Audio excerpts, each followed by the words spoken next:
Gracias, hermano Jaime. Muy buenas tardes a todos. Dios les bendiga. Eso sí, muchas gracias, hermano. Bueno, hoy es un día muy especial porque vamos a recordar que tenemos un rey que no se quedó en la cruz, que resucitó. Un rey que tenía controlado absolutamente cada detalle de su vida. A él nada se le pasó por alto. Todo lo que hizo, todo lo que dijo tenía un propósito. Y hoy vamos a reflexionar o a ver algo especial de la historia de Jesús. Resulta que, para dar un poquito de contexto histórico a lo que vamos a hablar hoy, Jesús, todos los judíos, por ley, en la época de Jesús, cada año, más o menos por esta época o coincidiendo con lo que para nosotros es la Semana Santa, para el mundo judío es el Pesha. Entonces cada año ellos debían ir al templo a presentar el debido sacrificio, a practicar de la fiesta de la Pascua, o de la cena de la Pascua, perdón, que fue la última cena que tuvo Jesús con sus discípulos. Y esto año tras año debía, por ley, todo judío llegar a Jerusalén, presentarse delante de Dios, presentar pues su sacrificio, obviamente entregárselo a los sacerdotes en el templo y digamos que hacer esa peregrinación. Resulta que en el ministerio de Jesús, desde que él empezó, siempre hubo oposición de los fariseos. Siempre ellos lo veían con desconfianza, con envidia, porque Jesús muchas veces les evidenció su pecado, evidenció que no eran la crema innata de Dios como ellos se creían, los más santos, los más especiales, los más ungidos, sino que Jesús les dijo que eran sepulcros blanqueados. Entonces, cada año, pues Jesús vivía en una región que se llama Galilea, donde digamos que Galilea está al norte de Israel. Después, ese es como un departamento de Galilea, llamémoslo así. Luego sigue el departamento de Samaria, donde vivían los samaritanos, que eran judíos que tenían un poquito de religión babilónica. Y luego seguía la región de Judea, cuya capital era Jerusalén. Entonces, Jesús, todos los relatos de la Biblia, él iba y venía pues por estas regiones y principalmente iba a Jerusalén en épocas de la Pascua. Entonces, cada vez la persecución de los fariseos era más cruda, cada vez lo odiaban más, cada vez lo perseguían más, hasta que llegó, por así decirlo, la época o la Pascua en la cual Jesús debía ser crucificado. Y antes de eso, más o menos en la época, digamos en marzo, que es todavía invierno en Israel, para Israel época de Hanukkah, así se llama la fiesta pues a la que fue Jesús. Jesús dio una declaración por primera vez impactante, una declaración que empezó a ofender hasta lo más profundo a los fariseos, a muchos judíos que no creían en él. Y él dijo: yo soy el Hijo de Dios. Esto los enfureció y a Jesús le tocó huir. Y nos dice la Biblia que él se fue al otro lado del Jordán. El Jordán divide pues toda esta parte de Israel de lo que hoy llamamos o de lo que hoy conocemos como Jordania, que en aquella época se le conocía como Perea. Y en Perea gobernaba Herodes Antipas. Entonces Jesús, más o menos en esa época, marzo, todavía era invierno en Israel, lo iban a apedrear, lo iban a matar, o sea, por todo Judea lo estaban buscando. Y con sus discípulos les tocó irse a Perea. Ya los fariseos no podían ir por nada del mundo a esa región, allá ellos no tenían ninguna potestad. Los judíos pues no se iban a ir a meter allá, a pesar de que era pues simplemente pasando el río Jordán. Y en cierta forma los discípulos con Jesús estaban en una región que podríamos llamarle segura. Pues allá nadie los podría ir a perseguir allá, ni a encarcelar, ni nada. Y resulta que Jesús ya sabía que se acercaba el momento en que él tenía que ir a la cruz. Y él vio a sus discípulos. Y él sabía que a sus discípulos les faltaba algo. Él sabía que ellos todavía no estaban bien fortalecidos en su fe. O sea, todavía su fe era débil, tambaleante. En cuanto a la visión, o sea, Jesús estuvo por años con ellos, les enseñó muchas cosas, pero todavía ellos tambaleaban, como que todavía no entendían el propósito de Dios. Y Jesús dijo, aquí hay que hacer algo especial. Él decidió que los discípulos debían pasar por una prueba especial en medio de esa dificultad pues, que estaban viviendo en esa región, en Judea. Y yo los tengo que volver a llevar allá. Y leamos lo que dice por aquí la palabra de Dios en Juan 11, del 7 al 8. Dice, pasado ese tiempo, les dijo a sus discípulos, volvamos a Judea. Pero sus discípulos se opusieron y le dijeron, maestro, hace solo unos días la gente de Judea trató de apedrearte. Irás allí de nuevo. O sea, eso está muy peligroso por allá, eso está complicadísimo.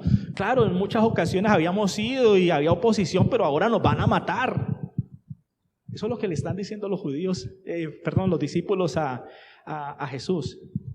Y Jesús en su corazón, en el fondo dice, ese es el ambiente donde yo tengo que enseñarles algo a ellos. Ese es el ambiente donde voy a darles la última preparación que ellos necesitan. Pero antes de esa preparación yo necesito fortalecer la fe de ellos. Yo necesito que ellos entiendan con quién han estado todo este tiempo. Y entonces ahí es donde viene la historia que todos conocemos, que es la historia de la resurrección de Lázaro. Había muchos milagros que Jesús había hecho, pero no había levantado a una persona que ya hubiera muerto. O sea, eso era nuevo para sus discípulos y en general para Israel, lo podríamos decir así. De pronto hay una historia por allá de un profeta, pero pues un poco más aislado. Y dice en Juan 14:15, estaban en esa región, en la región de Perea, actual Jordania.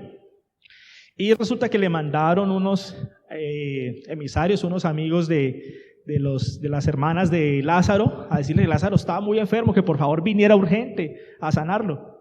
Y Jesús pues dijo, no, vamos a dejar que Lázaro muera y después vamos a resucitarlo. Jesús sabía exactamente lo que iba a hacer.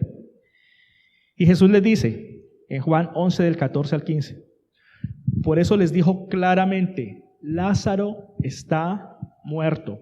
Y miren lo que les dice Jesús, y por el bien de ustedes, señalando a sus discípulos, me alegro de no haber estado allí. O sea, de no haber hecho el milagro que he hecho. Ellos vieron muchas sanidades de Jesús, gente con lepra, endemoniados, y a pesar de que vieron muchas señales por parte de Jesús, su fe todavía seguía siendo frágil. Claro, creían en el Señor, no eran incrédulos, sí tenían fe, pero era una fe frágil, una fe débil. Y él dice, y por el bien de ustedes me alegro de no haber estado allí, porque ahora ustedes van a creer de verdad. Vamos a verlo. La resurrección de Lázaro, en cierta forma, fue un refuerzo para la fe de ellos. Obviamente también de las personas que vieron, porque muchas personas fueron testigos de este milagro de Jesús. Pero es de una u otra forma, todo esto es previo al camino final que Jesús iba a tomar. Entonces se está arrancando con la resurrección de Lázaro como un evento fuerte, por así decirlo, que iba a confrontar la fe de ellos de una forma especial. Y después de esto, diríamos nosotros, digamos que así lo pensaríamos, ya quedaron listos, ellos ya vieron cómo Jesús fue capaz de resucitar a un muerto, lo llamó, el muerto ya llevaba 4 días, porque Jesús no fue pues a los segundos de que él muriera, para que quedara alguna duda, no, eso estaba dormido, no. El muerto ya lleva varios días, ya olía mal esa tumba. De allá lo sacó Jesús, de allá lo levantó, para que no quedara ninguna duda de que efectivamente Lázaro estaba muerto. Jesús lo llamó y lo resucitó. Y diríamos, no, ya la fe de los discípulos ahora sí está fortalecida, ahora sí creen en él, ahora nada los detiene. ¿Qué nos dice Juan en el 12:37? A pesar de todas las señales milagrosas que Jesús había hecho, la mayoría de la gente aún no creía en él. Tremendo. Es más, cuando Jesús resucitó a Lázaro, dice que muchas personas creyeron, pero otros antes, por el contrario, les dio rabia y se fueron a decirle a los líderes, y los líderes escucharon este milagro perfectamente, supieron que Jesús había levantado de los muertos a alguien. Y en vez de tomar una actitud de arrepentimiento, decir, no, algo está pasando con Jesús, o sea, este Señor tiene que venir de Dios, tiene que ser un profeta, pues por lo menos que les quedara esa inquietud, pero no, lo veían como un peligro a su sistema religioso, un peligro a su liderazgo, un peligro a todo menos a su relación con Dios. Eso no les interesaba la gente y el poder que ellos tenían.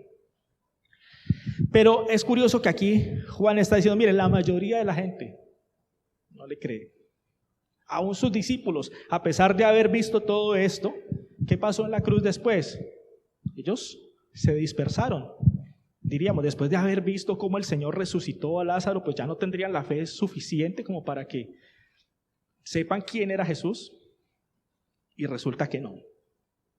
Entonces, de cierta forma, esto muestra algo que hay en la naturaleza humana que nos incluye a nosotros también, a ustedes, a ellos, a los discípulos, a todos.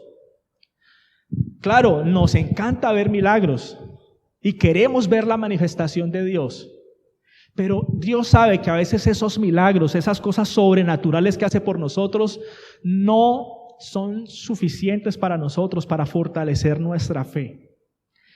Por ejemplo, hoy tenemos una dificultad y el Señor nos libra de esa dificultad. Y le decimos, gracias Señor porque me libraste de una dificultad. Y dentro de un mes tenemos otra dificultad, quizás más pequeña, y nuestra fe va para abajo otra vez. Y se nos olvidó lo que Dios fue capaz de hacer. Y eso le pasaba a los discípulos, le pasaba a la gente que estaba ahí, y nos pasa a ti y a mí. Así que Jesús, entendiendo esta situación, entendiendo que este era un problema de sus discípulos y que Él ya se iba, que ya los iba a dejar solitos, que ya ellos tenían que fortalecerse, dijo, aquí hay que hacer algo especial. Yo tengo que darle un mensaje a ellos, tengo que tener una conversación con ellos, pero esta conversación tiene que ser diferente a todas las que hemos tenido. Imagínense cuántas enseñanzas Jesús pudo haberle dado a sus discípulos. Cuántos sermones ellos presenciaron, cuántos milagros, cuántas enseñanzas a una persona o a otra. Y Jesús aquí en esta evaluación de la fe, donde prácticamente los discípulos se están rajando, dice aquí hay que hacer algo especial. Yo les tengo que dar la última prédica en presencia en presencia visual del Señor. La última prédica de sus vidas podría ser. Así que en Juan 13 se nos dice cómo comenzó esto. O sea, ya era la época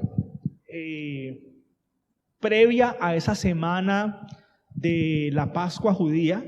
Ya Jesús sabía que de esa semana Él no pasaba en este mundo. O sea, en esa semana ya Él tenía que salir y le preocupaba a sus discípulos. Decía, yo les tengo que hablar de una forma contundente. Entonces, ese mensaje, esa última conversación que el Señor tuvo con sus discípulos tiene unas de las perlas más impresionantes que nosotros tenemos en el cristianismo, pero hoy las vamos a organizar, vamos a extraerlas, porque toda esa conversación está en Juan 13, 14, 15 y 16, 4 capítulos del Evangelio de Juan para una sola conversación de Jesús con sus discípulos. Claro, no la vamos a leer toda, no vamos a dar todos los detalles, pero vamos a sacar 7 principios especiales de esa conversación. ¿Y cómo comienza esta conversación? El punto número 1, o el énfasis número 1 de la enseñanza que Jesús les empezó a dar. Deben comportarse como siervos. Todo lo que ustedes van a vivir de aquí en adelante, ustedes deben tener una mentalidad de siervos. Ustedes van a servir a otros, van a dar su vida por el evangelio, para llegar a otras personas. ¿Y cómo se les enseñó Jesús esto? A través del evento que todos conocemos como el lavado de los pies. Dice Juan 13, del 8 al 10. No voy a leer todo porque vamos a hacer un resumen, digamos, para extractar esos 7 puntos de esa conversación con Jesús, así que voy a cortar algunos de esos versículos. Yo sé que ustedes ya conocen la historia, pero vamos a ir sacando cosas relevantes de esta conversación. Entonces Jesús, ya en ese momento en que le va a lavar los pies, entonces Pedro dice, ¿a mí me va a lavar los pies? Entonces dice así, Juan 13, del 8 al 10. No, protestó Pedro, jamás me lavarás los pies. Entonces Jesús le contestó, si no te lavo, respondió Jesús, no vas a pertenecerme. Entonces Pedro le contestó, entonces lávame también las manos y la cabeza, Señor. Señor, no solo los pies, exclamó Simón Pedro. Jesús respondió, una persona que se ha bañado bien no necesita lavarse más que los pies para estar completamente limpia. Y ustedes, discípulos, están limpios, aunque no todos. Se revería Judas. Ahora, ¿por qué Pedro le dice lávame también las manos y la cabeza? Resulta que en la época de Jesús había un rito que se habían inventado los fariseos o la tradición rabínica que había pues de muchos años atrás. Se habían inventado un rito que se llamaba el rito de la purificación. Entonces ellos ¿qué tenían en su cosmovisión religiosa? Entonces primero le dijeron o pensaban ellos que ese pecado del ser humano se quitaba con la purificación a través del agua, pero esa agua no podía ser cualquier agua por ahí estancada. Tenía que ser un agua que corriera como de un río o de una fuente que se estuviera moviendo. Entonces a esa agua que se movía ellos le llamaban agua viva. ¿Y ellos qué decían? Para que usted quede purificado de sus pecados, usted se tiene que lavar las manos y la cabeza. Y en esos puntos donde de pronto no fuera posible, porque había ciertas regiones donde no había ninguna agua viva, eran como zonas en medio de desiertos, no estaba cerca al Jordán ni nada de esto. Entonces ellos tenían un rito especial de almacenar el agua en unas tinajas de piedra que tenían que ser, de acuerdo a esa tradición, absolutamente limpias, y esas tinajas debían ser llenadas con aguas lluvias que jamás hubieran sido tocadas por ninguna persona, porque entonces ya quedaban contaminadas. ¿Se acuerdan de las fiestas de Caná, donde Jesús convirtió en vino un agua de unas tinajas? Era para ese rito. Entonces, ¿qué se lavaban con ese rito? Las manos y la cabeza. Entonces aquí está Pedro diciéndole, Jesús le dice, no, yo te tengo que lavar los pies. Pedro, no, ¿cómo me vas a lavar los pies? No, Señor, no. Y Jesús le dice, si no te lavo los pies, no tienes parte conmigo, no me perteneces.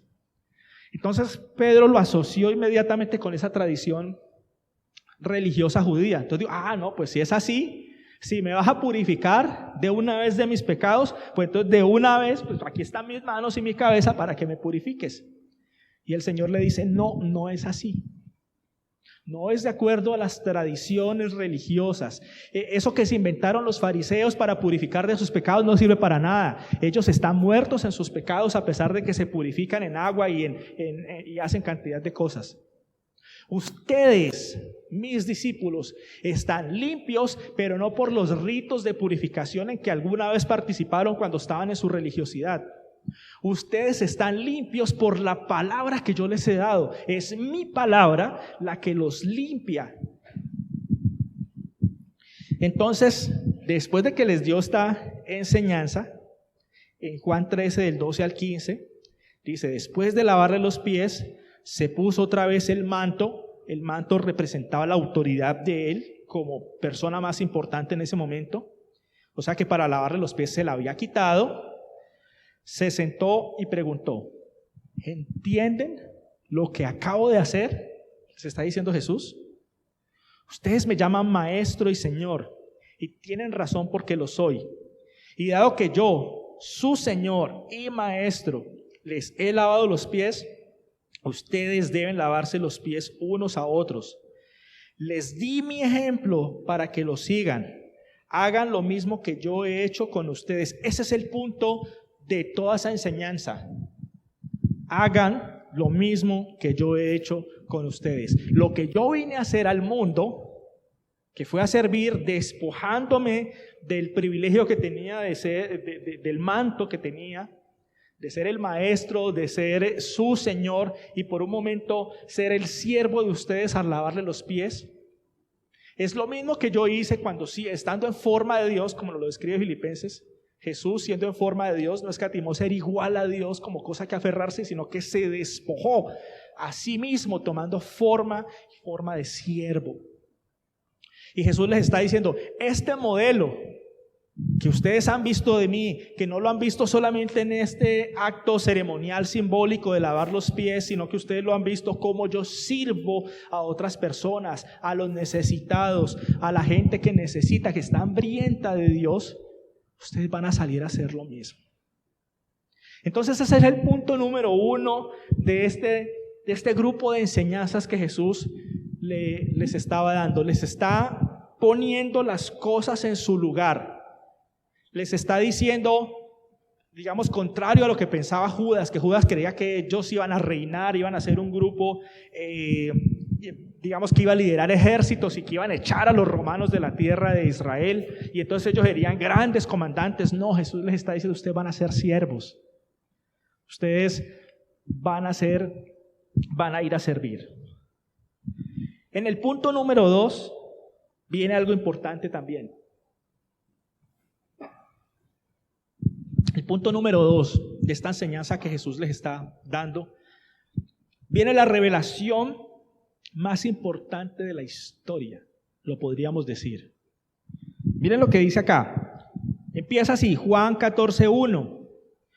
No dejen que el corazón se les llene de angustia. Confíen en Dios y confíen en mí. Ya de ahí en adelante, lo que se vio, o sea, esta frase ya es supremamente comprometedora. Jesús siempre fue muy cauteloso a la hora de revelar su naturaleza, a la hora de revelar que Él era el Mesías. Él siempre los fue guiando, porque Él sabía que el momento ideal para empezar a revelar quién era Él, era este momento. Fue por eso que los fariseos ya no se lo aguantaron más, porque Él dijo, yo soy el Hijo de Dios. Imagínense que hubiera revelado que Él era Dios. Él dijo, yo soy el Hijo de Dios, y entonces los fariseos empezaron pues a querer matarlo. Pero aquí lo está haciendo con sus discípulos. Aquí está haciendo esta revelación especial y están diciendo, confíen en mí. Todo lo que ellos habían aprendido del judaísmo, de las bases que habían aprendido de sus padres, los motivaba a confiar en el Eterno, en Dios. Y aquí Jesús les está diciendo, ¿confían en Dios? Ahora van a confiar en mí también. Yo soy objeto de confianza. Yo los puedo cuidar. Yo los puedo ayudar. ¿Qué le dice en Juan 14, del 4 al 9? Dice, y ustedes conocen el camino que lleva a donde voy. No, Señor, no conocemos, dijo Tomás. No tenemos ni idea a dónde vas. ¿Cómo vamos a conocer el camino? Ellos estaban preocupados porque Jesús les estaba diciendo que se iba.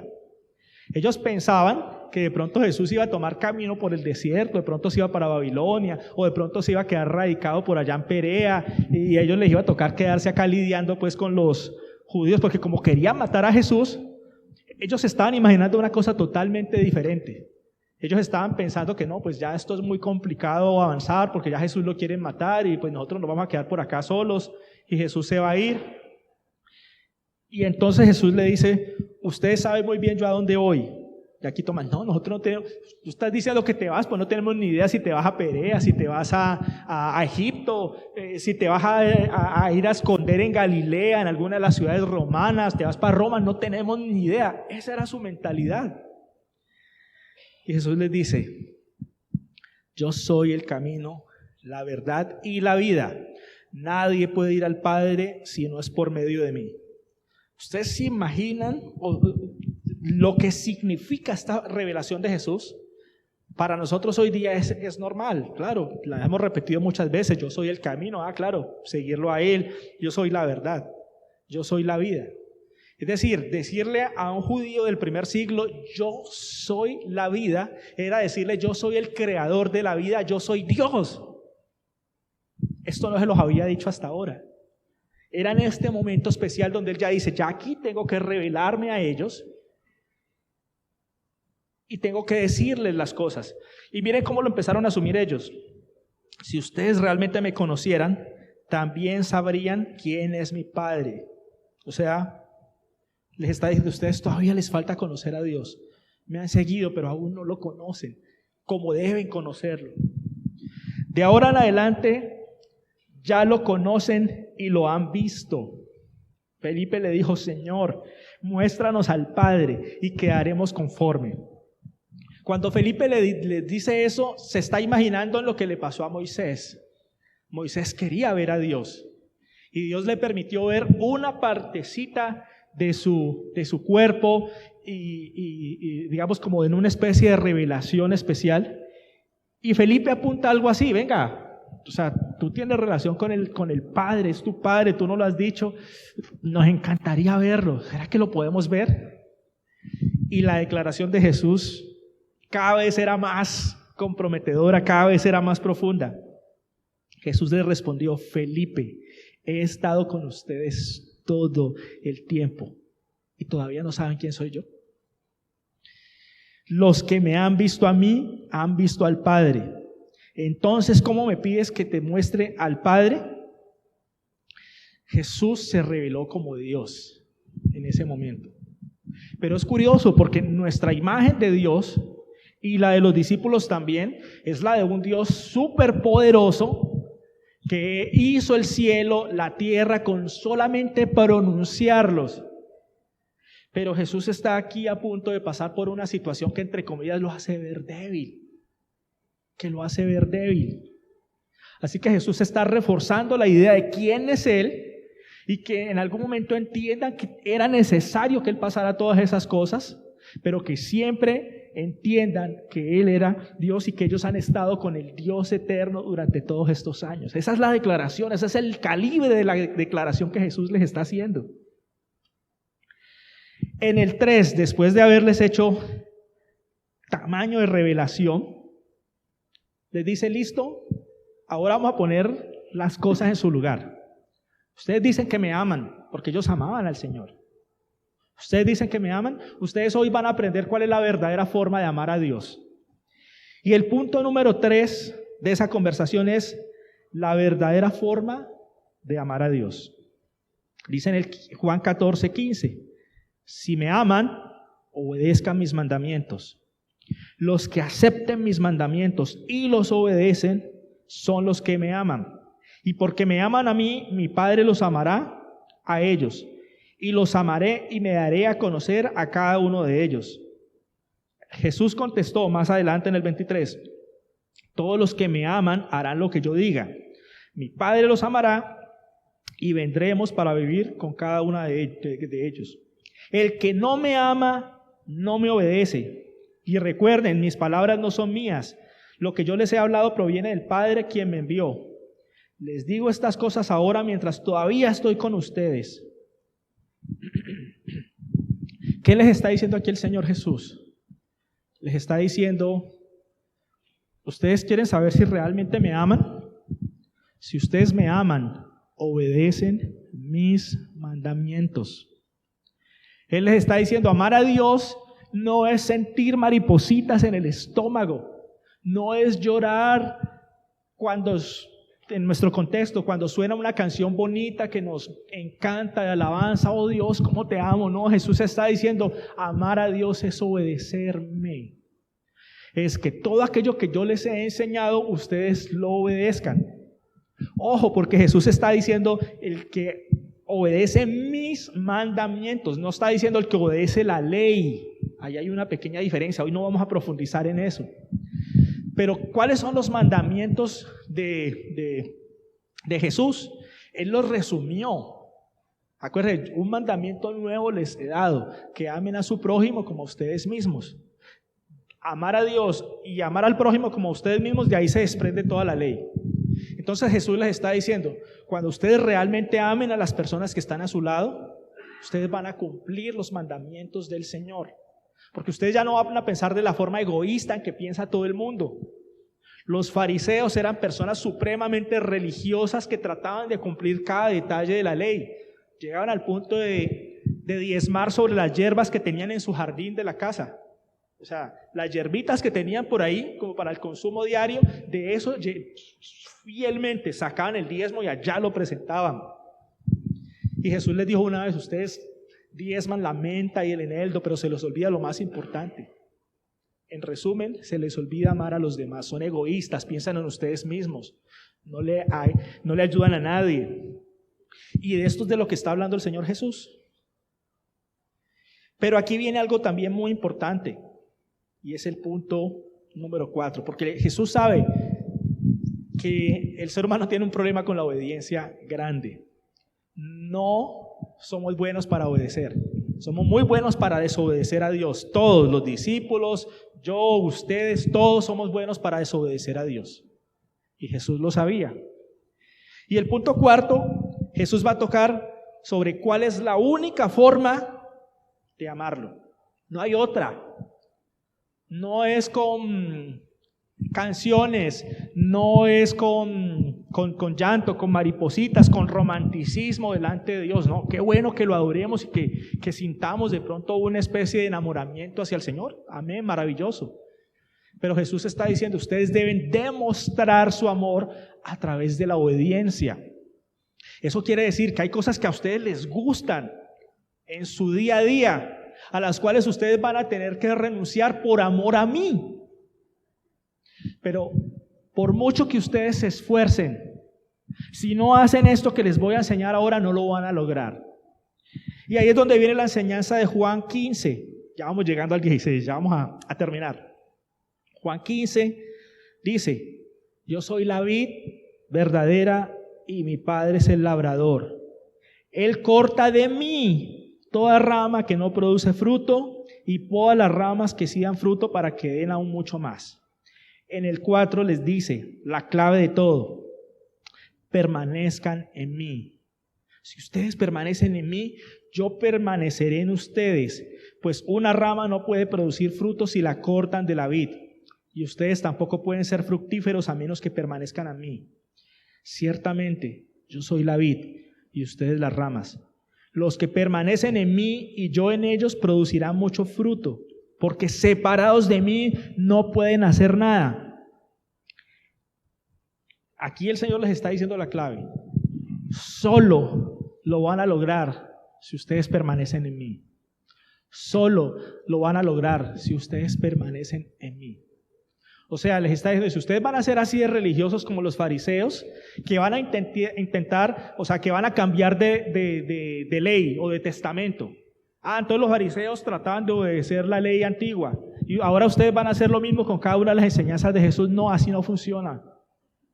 Les está diciendo: esto es una relación de amor entre ustedes y yo. Y en la medida que ustedes se acerquen a mí, yo les voy a dar las fuerzas para que ustedes realmente puedan obedecer a Dios. Así que en algún momento, cuando ustedes se presenten delante del Señor, ustedes no podrán decirle: Señor, yo fui muy fiel, yo cumplí todos tus mandamientos. No, tú y yo llegaremos con nuestra cabeza agachada delante del Señor y le decimos: gracias por tu misericordia, porque fuiste tú el que nos permitiste desarrollar pues estas obras y estas cosas. Fuiste tú el que nos libraste del mal. Fuiste tú el que, al estar dentro de nuestro interior, en nuestro corazón, nos ayudaste a rechazar también el pecado.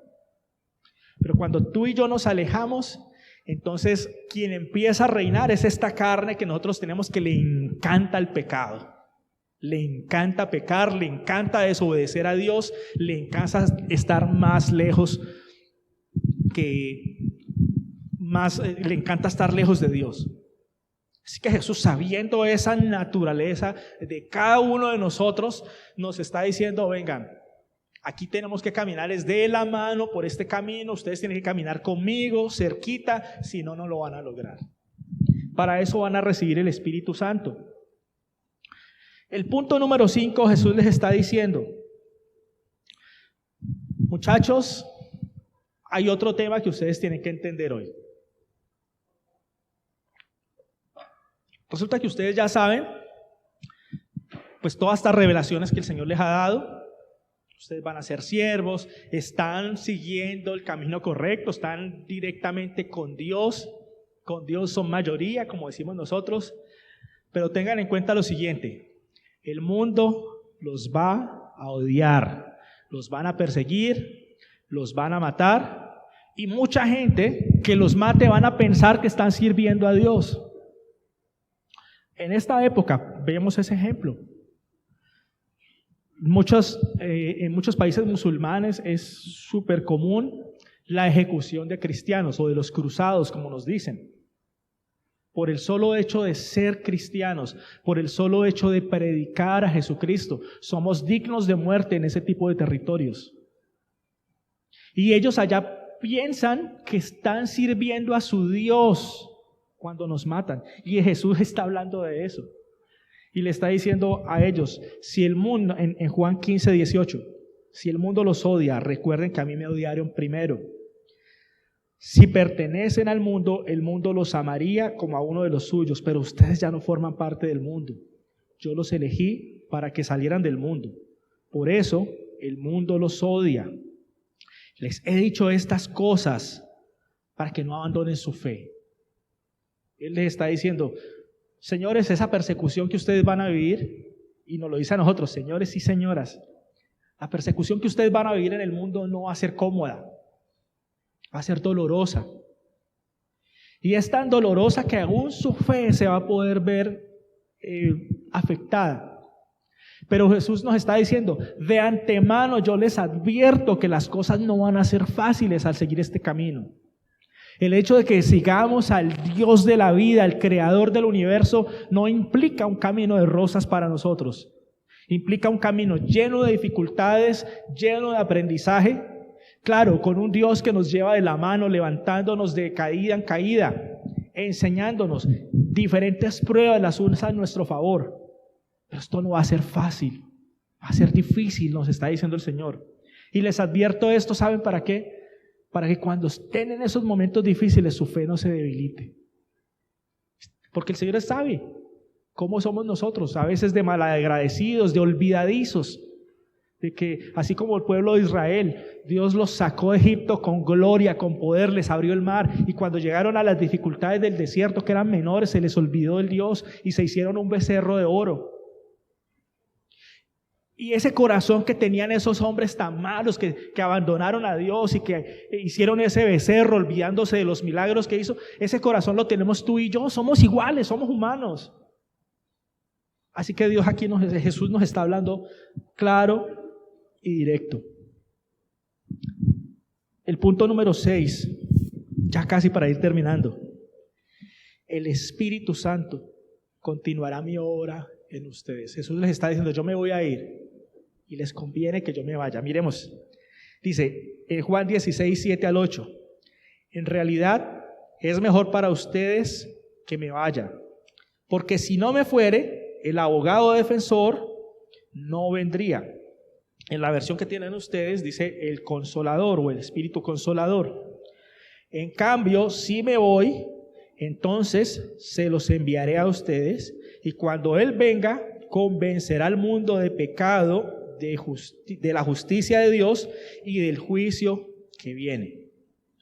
Me queda aún mucho más que quisiera decirles, pero en este momento no pueden soportarlo.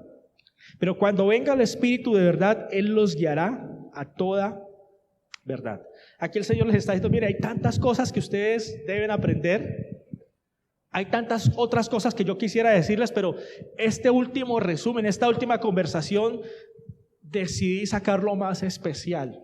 Incluso es como si fuese un resumen del ministerio, de todo lo que en algún momento les enseñó. Está sacando un extracto de lo que Él dice, esto es fundamental en sus vidas. Esto no se les puede olvidar, esto lo tienen que tener en cuenta. ¿Cómo finaliza el Señor ese mensaje? Con una esperanza.